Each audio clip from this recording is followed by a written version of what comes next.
Welcome to my channel. இப்போ நம்ம யாரை பற்றி பேச போகிறோன்னா, நம்ம இளவரசர் 8 நாளாக வீடியோ போடல. எல்லோரும் பரிதவிச்சிருப்பாங்க. அவங்க சப்ஸ்கிரைபர் பரிதவிச்சிருப்பாங்க. அவங்க சப்ஸ்கிரைபர் சாப்பாடும் கூட சாப்பிட்ருக்க மாட்டாங்க. என்ன காரணம்னா, நான் வீடியோ காண குறிப்பாக 2 பேர் நான் சொல்கிறேன் இல்லைங்க, இந்த விஜயலட்சுமி, இந்த நந்தினி, பிரகா கிரியேஷன்ஸ், இவங்களுக்கெல்லாம் இளவரசர் என்ன பண்ணாலும் ஆதரவு தான் கொடுத்துருப்பாரு. என்ன பண்ணினாலுமே, அதாவது குடித்தாலும் சரி, கெட்ட வார்த்தை பேசினாலும் சரி, சூப்பருங்க. ஆனால் அவங்களுக்கெல்லாம் எந்த காலத்துலையுமே எந்த இடத்துலையுமே நாலேஜாக வர போகிறதில்ல. கணவன் மனைவி உட்காந்துட்டு 2 மாதமாக உட்காந்துட்டு அந்த மருந்து குடித்தா குடியிலேருந்து விடுபடலாம், குடிகாரனே இருக்கக்கூடாது. என்னோடய நோக்கம் யாருமே குடிக்கக்கூடாதுங்க. நான் இந்த குடியினால் பலதை இழந்துட்டேங்க அப்படின்னு சொல்லிகிட்டு இருந்தாங்க. 2 மாதமாக ஓவர் பில்டப்புங்க. அந்த 1000 ரூபாய்க்கு அந்த மருந்து வாங்கிட்டு 2000 ரூபாய்க்கு மருந்து விற்கிறது, இதேவே தான் பண்ணிகிட்டு இருந்தாங்க. ஆனால் அந்த மருந்து குடித்ததுக்கப்புறமே நம்ம இளவரசர் இப்போவுமே மறுபடியும் போதைக்குள்ளே போயிட்டார். போதைங்கிற பிடிக்குள்ளே போயிட்டார். இனி அவர் அதுலேருந்து விடுபடுவாரான்னு கேட்டால் கேள்விக்குறிதான். ஆனால் ஒரு மனுஷனுக்கு திருந்தருக்கு 3 லைஃப் வருங்க. 1 லைஃப், 2 லைஃப், 3 லைஃப். அந்த 3 லைஃப்லேருந்து அந்த மனுஷன் திருந்தலினா அவர் எந்த காலத்துலேயும் திருந்த மாட்டாருங்க. அதுதான் நம்ம இளவரசர். இந்த வருஷம் 2025 நீங்கள் எடுத்து பார்த்தீங்கன்னா முழுக்க போதைக்குள்ளேயே தான் இருப்பார். இவருக்கு கோடிக்கணக்கான கடமோ, அப்புறம் வேலைக்கு போய் கஷ்டப்பட வேண்டிய அவசியம் கிடையாது. யூடியூப்பில் இலவச வருமானம் தான். கணவன் மனைவி உட்காந்துட்டு ஆடம்பரமான வாழ்க்கை, எந்த இடத்துலையும் கஷ்டப்பட மாட்டார். அப்போ ஒரு ஆள் எதுக்காக குடிக்கணும்னா ஓவர் வருமானம், அது அளவுக்கு அதிகமான வருமானம்.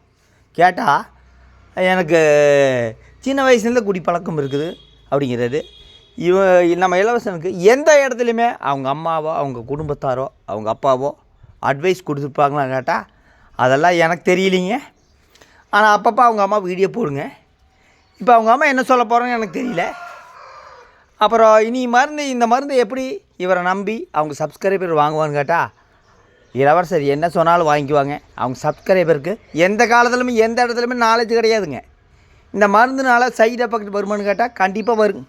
ஒரு சில பேர் கமெண்ட் பண்ணியிருப்பாங்க, இந்த மருந்து குடித்து என் கணவருக்கு சைடு எஃபெக்ட் வந்துருச்சுங்க, வாமிட்டு வந்துருச்சுங்க. ஆனால் இந்த மருந்து குடித்ததுக்கப்புறமா நம்ம இளவரசர் இந்த 1 வாரமாகவே போதைங்கிற பிடியில் இருக்கிறது. கேட்டால் உடம்பு சரியில்லைங்கிறது. எப்படி உடம்பு சரியில்லாம போச்சு? சரி, இவங்க மனைவி எங்கே போனாங்க? 8 நாளாக எங்கே போனாங்க? இவங்க மனைவி ஏதாச்சும் ஒரு உடம்பு சரியில்லாதப்போவே, ஃப்ரெண்ட்ஸ் எல்லோரும் எப்படி இருக்கிறீங்க, எங்களுக்கு உடம்பு சரியில்லைங்க அப்படின்னு சொல்லிட்டு ஒரு வீடியோ போடுவாங்க. கணவர் வீட்டில் சண்டை பிடிச்சா ஒரு வீடியோ போடுவாங்க. கணவர் வீட்டில் சண்டை பிடிச்சிட்டு அவங்க அம்மா வீட்டுக்கு போனால் ஒரு வீடியோ போடுவாங்க. 8 நாளாக எங்கே போனாங்க? இவங்க குடும்பத்தார் ஏதாச்சும் வாய் திறந்து சொல்கிறாங்களான்னு கேட்டால் அதெல்லாம் சொல்ல மாட்டாங்க. இளவரசர் எந்த காலத்தில் ஒரு உண்மையான ஆள் கிடையாதுங்க, ஒரு பொய்யர். நம்ம இளவரசனுக்கு நடந்தது முதல் கல்யாணம்னு கேட்டால் அதுதான் கிடையாது, 2வது கல்யாணம். அது வாய் திறக்க மாட்டாருன்னு வச்சுங்க. இப்போது இனி எந்த இடத்துல மருந்து சேல்ஸ் பண்ணுவார்?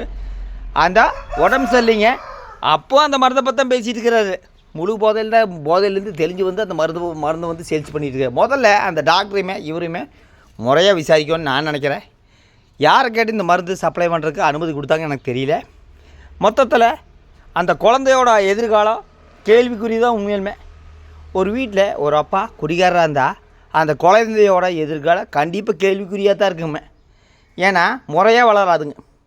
நல்ல நாலேஜ் உள்ள குழந்தையோ ஒரு வீட்டில் அவர் அப்பா குடிகாரராக இருந்தால் கண்டிப்பாக அந்த நாலேஜ் மங்கி தான் போகும்.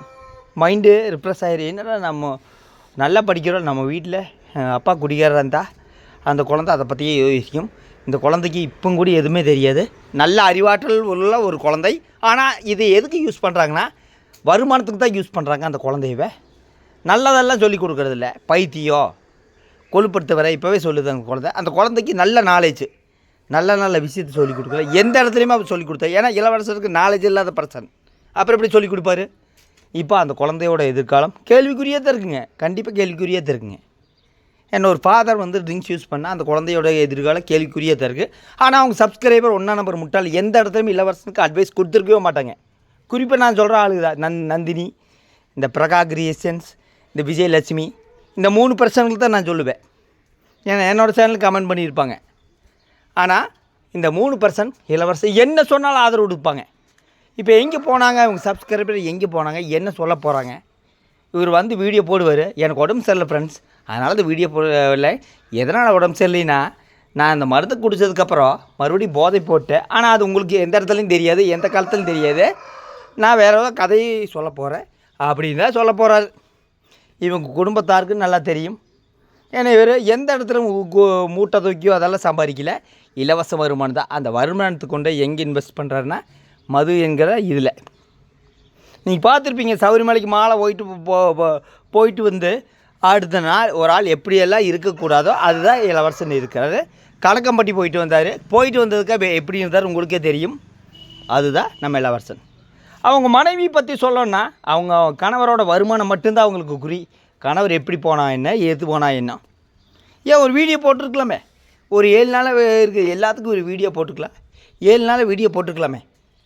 எங்கள் கணவருக்கு எதனால் உடம்பு சரியில்லைன்னா அது அந்த அம்மையார் சொல்லாது. ஏன்னா அந்த அம்மா மாதிரி ஒரு பொய்யரை நீங்கள் எங்கேயுமே பார்க்க முடியாது. ஏன்னா கணவர் வீட்டில் உட்காந்து 2 பேர் ட்ராமா போட்டு அடிக்கிற மாதிரி சீன் கிரியேட் பண்ணி அந்த பக்கம் சிரிச்சிருப்பாங்க. அதுதான் காயத்ரி அம்மையார். இப்போது இவங்கக்கிட்ட சிக்கி தவிக்கிறது அவங்க குழந்தையோட எதிர்காலம். அதான் உண்மை. ஒரு வீட்டில் அப்பா ட்ரிங்க்ஸ் யூஸ் பண்ணால் அந்த குழந்தையோட எதிர்காலம் கண்டிப்பாக பாதிக்கப்படும். இனி இப்படி எப்படி மருந்து சேல்ஸ் பண்ணுவாங்க? கணவன் மனைவி உட்காந்துட்டு இந்த மருந்து குடிங்க, இந்த மருந்து குடிச்சின்னா ட்ரிங்க்ஸே யூஸ் பண்ண மாட்டாங்க அப்படி இப்படின்ட்டு வாய் சவடலாம் வந்து பேட்டி கொடுத்துருப்பாங்க ஒரு 2 மாதமாகவே. ஆனால் இன்றைக்கி அதோட கேள்விக்குறி. இவரை திருத்துறது இன்னைக்கு கொஞ்சம் கஷ்டம். ஏன்னா யாரோட அட்வைஸும் இவர் கேட்க மாட்டார். அந்தளவுக்கு ஒரு தெனாவட்டான ஒரு ஆள் தான் நம்ம இளவரசர். ஆனால் அவரை திருத்துறது இனி ரொம்ப ரொம்ப கஷ்டம்தான் நான் நினைக்கிறேன். பல அட்வைஸ் நானும் சொல்லியிருக்கிறேன், பல பேரும் சொல்லியிருக்கிறாங்க. ஆனால் எதையுமே இவர் எந்த காலத்துலையும் எந்த இடத்துலையும் கேட்க மாட்டார். இவரோட விதி இவரே தான் எழுத போகிறாரு தான் நான் நினைக்கிறேன். நாமெல்லாம் அட்வைஸ் கொடுக்குறது வேஸ்ட்டு, பல பேர் அட்வைஸ் சொல்கிறதும் வேஸ்ட்டு. மொத்தத்தில் நம்ம இளவரசர் 8 நாள் வீடியோ போடல. எதனாலன்னா மறுபடியும் ட்ரிங்க்ஸ் அடிக்க ஆரம்பிச்சிட்டாரு. இது நான் சொல்லலைங்க, அதில் இருக்கிற நிறைய பேர் கமெண்ட் பண்ணியிருப்பாங்க. அவர் அவர் வழக்கம் கொடுப்பார். 9 நாள் ஆச்சு சபரிமலை போயிட்டு வந்து அடுத்த நாள் ஆரம்பிச்சிருப்பார் ஆட்டுக்குது. இவர் விரைவில் விடுபட வேண்டும் நான் நினைக்கிறேன்.